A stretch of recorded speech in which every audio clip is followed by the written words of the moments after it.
கூப்பிட்டு எவ்வளோ நேரம் ஆகுது, இதுக்கு தான் மக்கா கோவம் வருது. சீக்கிரமா வரீங்களா இல்லையா? வந்துட்டோமா. நீ மட்டும் இருக்க, எங்க சோனி வரலையா? அது உங்க பின்னாடி இருக்காமா. ஏன் சோனி பின்னாடி வந்து நின்றுட்டு இருக்க? ரெண்டு பேரும் முன்னாடி உட்காருங்க. தோசை சுட்டு சுட்டு போடுற ஒருத்தர் சாப்பிடுங்க. வேண்டவே வேணாம். ஒரு ரூம்லயே உட்காந்து படிக்க வேணாம்னு சொன்னேன். ஒன்னா உட்காந்து சாப்பிட்டா அப்புறம் அதுக்கு எதனா திட்டுவேன். நான் இந்த சைடு உட்காந்துக்கிறேன், அவன் அந்த சைடு உட்காந்துக்கிட்டோம். சாப்பிடும் போது கூட வாடி எப்படியானா உட்காருங்க. உங்களால எதுவும் பேச விரும்பல. இந்த ஒரு தோசை இருக்கு பாருங்க, சாப்பிடுங்க. இன்னொன்று சுட்டு தரேன், கடகடன்னு சாப்பிடுங்க. அப்புறம் ஆறி போனால் நான் சாப்பிட மாட்டேன், நீ சாப்பிட மாட்டேன்னு அதுக்கு ஒரு சண்டை. சாப்பிட்ற இடத்துல கூட சண்டை, தூங்கும் போது கூட சண்டை போடுவீங்க பொழுது நீங்கள். சரி சரி, தோசையை கொடு, அப்புறம் உங்களுக்கு சுடு. சரி சத்யா, தோசையை சுடுறேன். இங்கம்மா. ஏமாக்கா, எனக்கு இது வரையும் போதும்பா. அப்புறம் சுட்டுட்டு நீ தான் சாப்பிடணும்னு சொல்லக்கூடாது, நான் முன்னாடியே சொல்லிடுறேன். ஏன் சோனி, ரெண்டே தோசை போதுமா உனக்கு? போதும் போதும். எனக்கு நான் இன்னொன்று சுட்டா சத்யா? இல்லைம்மா, இது வரையுமே போதும், நீங்கள் சாப்பிடுங்க.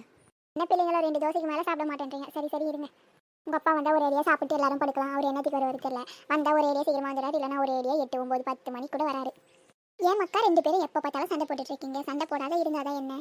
எங்களுக்கு வேண்டுதல். அவள் சும்மாவே என் பேச்சு வரா. எனக்கு கோவம் வந்தால் சண்டை தான் வரும். இந்த வயசில் சண்டை போடுறீங்க சரி. இன்னும் கொஞ்சம் வயசாகி உங்கள் காலேஜ்லாம் முடிச்சுட்டு கல்யாணம் பண்ணி வேறு வீட்டுக்கு போன மாதிரி தான் தெரியும். நம்ம வீட்டில் இருக்கும் போதே நம்ம எப்படி சண்டை போட்டு இருந்தோம் நம்ம அக்கா கிட்ட, அப்புறம் தான் ஃபீல் பண்ணுவேன். உங்கள் அக்கா இன்னொரு வீட்டுக்கு கல்யாணம் பண்ணின்னு போகும்போது தான். வாய்ப்பே இல்லை. அந்த நாள் எப்போ நடக்குன்ட்டு காத்துன்னு இருக்கிறேன் நான். உனக்கு அவ்வளோ அவசரமாக இருந்தால் நீ வேணா ஃபஸ்ட்டு கல்யாணம் பண்ணிக்க சோனி. சேச்சே, நான்லாம் கல்யாணம்லாம் பண்ணிக்கவே மாட்டேன். நான் அம்மா அப்பா கூடயே இருந்துருவேன். ஆமாம் ஆமாம், இப்போ 2 பேரும் சண்டை போடுறன்ற சாக்கில் அம்மாவை எல்லா வேலையும் செய்ய வைக்கிறீங்க. இன்னொரு வீட்டுக்கு போனால் தான் தெரியும். எல்லா வேலையும் நீங்கள் செய்யும் போது தான் தெரியும் நம்ம அம்மாவை எப்படிலாம் ஏமாற்றணும், அக்கா கூட எப்படிலாம் சண்டை போட்டோம். இப்போ பாரு, எல்லாரையும் விட்டுட்டு வந்துட்டுமேட்டு அப்போ தெரியும் கஷ்டம் உனக்கு பாரு. ஆமாம், நான் கல்யாணம் பண்ணிட்டு போனால் தானே ஃபீல் பண்ணுவேன். நான் தான் உங்கள் கூடயே இருந்துருவேன். என்னோட ஒரே எய்மா அவளை கல்யாணம் பண்ணி தேத்தின்னு அந்த வீட்டிலேருந்து நான் உங்கள் கூடயே இருப்பேன். ஆமாம் ஆமாம், நாங்களும் அப்படி சொன்னவங்க தான் ஒரு காலத்தில். இப்போ தான் எல்லாரையும் விட்டுட்டு வந்து அம்மா அப்பாலேருந்து தங்கச்சி கூட இருக்கிற கொஞ்சம் கஷ்டம் தெரியாத இருக்குது. நானும் என் தங்கச்சியும் போடாத சண்டையாக நீங்கள் போடுறீங்க. இப்போ தான் தெரியுது அந்த வயசில் சண்டை போடுறதெல்லாம் நினச்சி பார்க்கும்போது இப்போ அதெல்லாம் ஒரு மெமரிஸ் மாதிரி இருக்குது எங்களுக்கு. என்னம்மா, சைல்ட்ஹுட் மெமரிஸா? ஆமாம் ஆமாம், நாங்களாம் அந்த காலத்துலலாம் சும்மா இந்த மாதிரி தான் தொட்டதுக்கெல்லாம் சண்டை போட்டுட்டு யாச்சின்னு அம்மா அப்பாவுக்கு வேலையை செய்வோம். ஆனால் உங்களை மாதிரி ஏமாத்தின்னு இருக்க மாட்டேன் அம்மாவை. எங்கள் அம்மா ரொம்ப கஷ்டப்படுவாங்க, அதனால் கூட மாட்டேன். நானும் சரி, என் தங்கச்சியும் சரி வேலையெல்லாம் செய்வோம். ஆனால் சண்டை சும்மாவே போட்டுன்னு இருப்போம். அம்மாவும் நான் கத்துற மாதிரி தான் எங்களாண்ட கத்தின்னு இருப்பாங்க. ஆனால் உங்களை மாதிரி ஒன்றையும் ஒரு வேலையும் செய்யாத ஏமாத்தின்னு இருக்க மாட்டேன். நான் என் அம்மாவை, என் தங்கச்சியும் சரி எனக்கும் கூட மாட ஒத்தாசியாக வேலை செய்வாள்.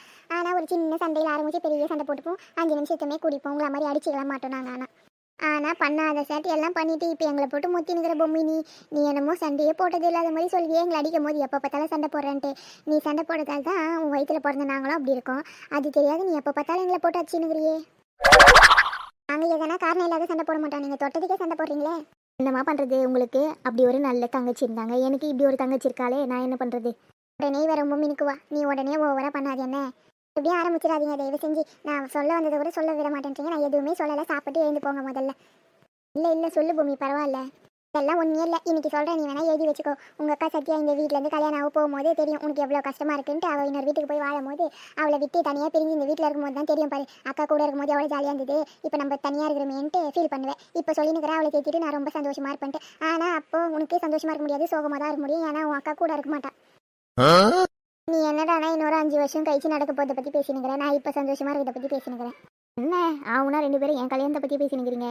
நான் இப்போதைக்கெல்லாம் கல்யாணம் பண்ணிக்க மாட்டேன். என்ன 12 கிளாஸ் முடிச்சோடனே ஒரு வீட்டில் கல்யாணம் பண்ணுவாங்களா, அந்த மாதிரி பண்ணலான்னு பார்த்துனுக்கிறீங்களா? வாய்ப்பே இல்லை. கவலைப்படாத மக்கா, அந்த மாதிரி எல்லாம் அம்மா இதுவும் பண்ண மாட்டேன். நீ 12 கிளாஸ் முடிச்சுட்டு காலேஜ் முடிச்சுட்டு எதனா ஒரு நல்ல வேலையில் போய் நல்லா காசை சம்பாதிக்கணும். நீ சொந்த காலில் நிற்கணும். அப்புறம் தான் அம்மா உனக்கு கல்யாணம் பண்ணுவேன். என்ன இப்போதுலேருந்தே சொல்கிறேன், அவளுக்கு புரிஞ்சா சண்டை போடாத இருப்பான்ட்டு. ஆனால் அவள் பாரு, நான் சந்தோஷமாக இருப்பேன், நான் ஏன் சண்டை போடுறேன்னு சொல்லிட்டு இருக்கேன். அவளை என்ன பண்ணுறதோ தெரியல. சரி சரி, சாப்பிடுங்க. சாப்பிட்டு போய் படுங்க. காலையில் சீக்கிரமாக எழுந்துக்குங்க. கூட மாட கொஞ்சம் அம்மாவுக்கு ஒத்தாசையாக செய்யுங்க. ஒத்தாசையாக செய்யலைனா கூட பரவாயில்ல. இந்த தண்ணி வராத காலத்தில் துணியை துவைக்காத இருக்குது. அது இன்னொரு நாள் ஆற்றுக்கு எடுத்துன்னு போய் துவைச்சின்னு வரணும் போல. அதெல்லாம் நான் பார்த்துக்கிறேன். எழுந்து வீட்டை வாசலெல்லாம் பெருக்கிட்டு கொஞ்சம் துவைச்சி துணியெல்லாம் இருக்குது, அதெல்லாம் மடித்து வைங்க. வீடெல்லாம் தொடையுங்க. வெள்ளிக்கிழமை வேறு எல்லா வேலையும் செய்யணும். காலையில் கொஞ்சம் சீக்கிரம் எழுந்துக்குங்க. நான் அப்பா வந்தால் அவருக்கு சாப்பாடு போட்டு தான் அப்புறம் தான் படுக்கணும். எப்போ எழுந்து போனோம் தெரியலை. காலையில் இட்லி கடைக்கு வேறு வேலையை செய்யணும். அம்மா துணியெல்லாம் இப்போலாம் திரும்ப போய் துவைக்காதீங்க. நாளைக்கு வெள்ளிக்கிழமை சனிக்கிழமை ஒரு நாள் இருங்க. நான் சண்டே நாங்கள் எல்லோரும் வீட்டில் தானே இருப்போம். எல்லாருமே ஜாலியாக போய் நீங்கள் துவைச்சிங்கன்னா நாங்கள் வேலை செய்கிறோம். அப்படி தூக்கிட்டு வந்துடலாம் கொஞ்சம் கொஞ்சமாக. நீங்கள் மட்டும் கஷ்டப்படாதீங்க. சண்டே அதுவும் சந்தோஷமாக இருக்கலான்னு பார்த்தா இவன் என்னடானே இப்படி உயிரை வாங்கலாரு. இது சரி, வீட்டில் இருக்கும்போதே வேலை செய்ய மாட்டோம். அப்படியே பிக்னிக் மாதிரி போய் சுற்றி பார்த்துன்னு வர வேண்டியது தான். அம்மா எப்படி இருந்தாலும் போகும்போது தனியாக போகாது. சின்ன பொண்ணாக்கா இந்த உமாக்கா எல்லாரையும் கூப்பிட்டு தான் போவாங்க. அவங்க கூட போய் அரட்டி அச்சின்னு வர வேண்டியது தான். சரி சரி, சாப்பிடு கடையிலன்னு. ஒருத்தி பாரு 2 தோசையை சாப்பிட்டு எவ்வளோ நேரமாக உட்காந்துனுக்குற. அப்புறம் அந்த 2 தோசை என்ன சாப்பிட்டு முடியல முழுசா. சாப்பிட்டியா? சாப்பிட்டேன். சரி, சாப்பிட்டது தூக்கம் வருது, நான் போய் படுக்கிறேன். காலையில் சந்திக்கலாம். Good night. என்னம்மா ரொம்ப ஃபீல் பண்ணி சொல்லிட்டு இருந்தேன். உங்கள் தங்கச்சியை பற்றி சொன்னா, நான் உங்கள் அண்ணனை பற்றி எதுவுமே சொல்லியே. என் தங்கச்சி கூடயே இருக்கா. என் அண்ணனா அவனால தான் பாசமாக தான் பார்த்துப்பான் எங்களை 2 பேரையுமே. ஆனால் நாங்கள் 2 பேர் தான் சண்டை போட்டுனே இருப்போம்.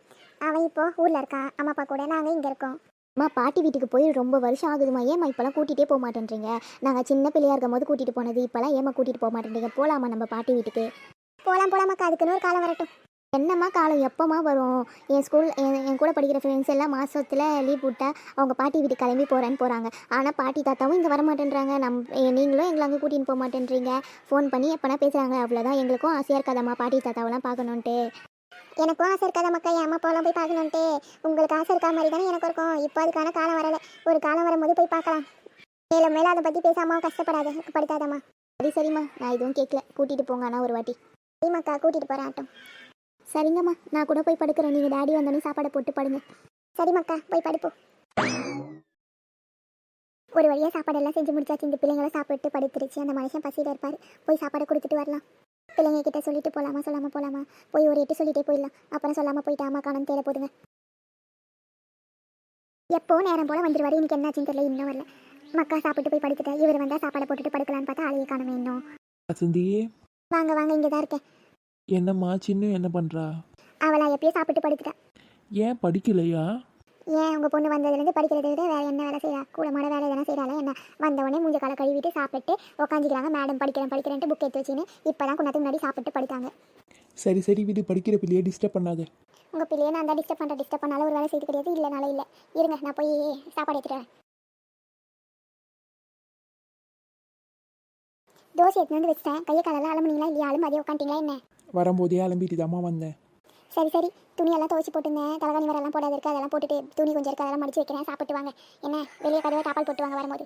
சரி வேலையை பாரு. நான் போய் காரை தூரமாக விட்டுட்டு வெளியே கதுவை டாப்பால் போட்டு வரேன். என்னன்னு தெரியலை, இன்னைக்கு ஒரு மாதிரி டயர்டாக இருக்குது. அது சரி, கொஞ்சமான இடம் சுற்றினா தானே, அதுதான் டயர்டாக இருக்குது. இந்த மனுஷன் வந்தால் சாப்பாடை போட்டுட்டு படுக்கலாம்.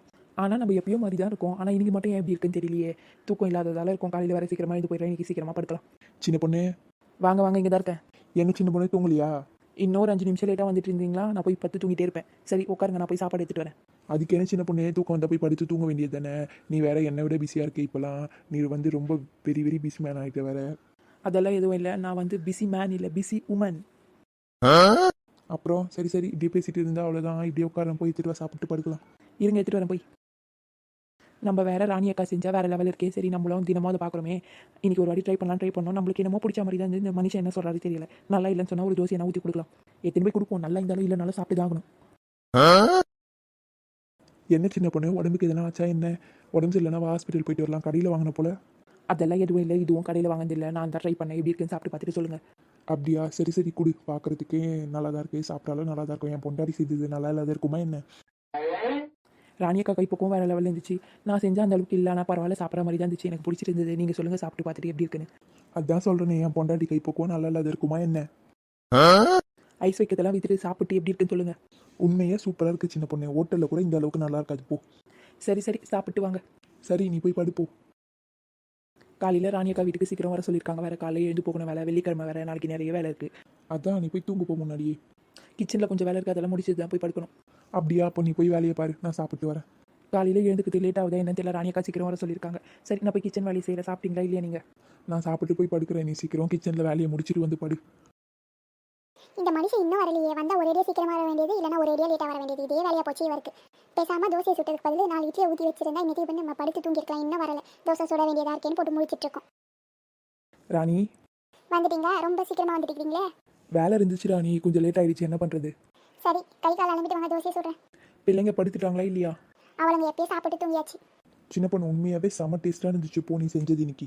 சரிங்க, என்னன்னு தெரியல. எனக்கு உடம்பு டயர்டாக இருக்குது. வேறு டயர்டாக இருக்குன்ற அப்புறம் என்ன கிச்சனில் வேலைவா? காலையில் பார்த்துக்கலாம். நான் கொஞ்சம் ஹெல்ப் பண்ணுறேன். வா, போய் படு. இல்லை பரவாயில்ல. கொஞ்சம் சாமா போல இருக்குது. அதை மட்டும் தொலைக்கி வச்சுட்டு வந்துடுறேன். இது வரையும் போதும் ராணி, இதுக்கு மேலே சாப்பிட முடியாது. என்ன முட்டை கடையை எங்கேயோ போட்டிருக்காங்க. நீ போய் பேசணும். நீ பேசுனியா இல்லையா? கட்டுப்படியாச்சா இல்லையா? பேசிட்டு வந்தாங்க. ஒரு ட்ரே மேலே 10 ரூபாய் கம்மி பண்ணுறேன்னு சொல்லியிருக்காங்க. அதனால் கட்டுப்படி ஆகிற மாதிரி தான் இருக்குது வேலை. நாட்டுக்கோழி முட்டை ஒரு ட்ரே வாங்கிட்டு வந்தேன். நாளைக்கு தந்தலோட வீட்டாண்ட இறக்குறேன்னு சொன்னாங்க அவங்களே. எப்படி வாங்கிக்க போகிற மாதத்தில் ஒரு வாட்டியா மாதத்தில் 2-3 வாட்டி வாங்கிக்கிறியா? மாசத்துல 2 வாட்டி தான் சொன்னேன். அவங்க அப்பப்போ ஃப்ரெஷ்ஷான முட்டை தான் நாங்கள் விற்கிறோம், ரொம்ப நாள் முட்டைலாம் எதுவும் இல்லைன்னு தான் சொன்னாங்க. இருந்தாலும் பரவாயில்ல, நான் மாசத்துல 2 வாட்டி வாங்கிக்கிறேன். ஒரு மாசத்துக்கு ஒரு வாட்டி வாங்கி நல்லா இல்லாத போச்சுன்னா என்ன பண்ணுறது அப்படின்னு. சரி சரி, உங்களுக்கு எப்படி வேணுமோ அப்படியே வாங்கிக்கோங்க அப்படின்னாங்க. நாளைக்கு மட்டும் எத்தாந்தலோட இருக்கிறேன், எவ்வளோ வேணுமோ ஏற்றுக்குங்க அப்படின்னாங்க. சரி சரி, அப்படி தான் வாங்கிக்கோ. சரிங்க, நேரம் ஆகுது. ஹாய் ஃப்ரெண்ட்ஸ், எல்லாரும் எப்படி இருக்கீங்க? எங்கள் சேனல் பிடிச்சா லைக் பண்ணுங்கள், ஷேர் பண்ணுங்கள், கமெண்ட் பண்ணுங்கள், மறக்காம சப்ஸ்கிரைப் பண்ணுங்கள், கூட இருக்கிற பெல் பட்டனையும் கிளிக் பண்ணுங்கள். அப்போ தான் நாங்கள் போகிற வீடியோ உங்களுக்கு உடனே வரும். எங்கள் வீடியோவை நீங்கள் தொடர்ந்து பார்க்கணுன்னு விரும்புனீங்கன்னா முதல்ல எங்கள் சேனலை சப்ஸ்கிரைப் பண்ணுங்கள். அப்போ தான் நாங்கள் போடுற வீடியோ உங்களுக்கு உடனே வரும். எங்கள் ஸ்டோரியை ஃபுல்லாக நீங்கள் பார்க்க விரும்புனீங்கன்னா எங்களோட பிளேலிஸ்ட்டில் போய் பாருங்கள். அதில் ஸ்டார்டிங்லேருந்து எங்கள் ஸ்டோரி இருக்குது. பாய் பாய், நெக்ஸ்ட் வீடியோவில் சந்திக்கலாம். எங்கள் வீடியோ தினைக்கும் 4 மணிக்கு வந்துடும். 4 மணிக்கு மிஸ் பண்ணாத பாருங்கள். பாய் பாய், நெக்ஸ்ட் வீடியோவில் சந்திக்கலாம்.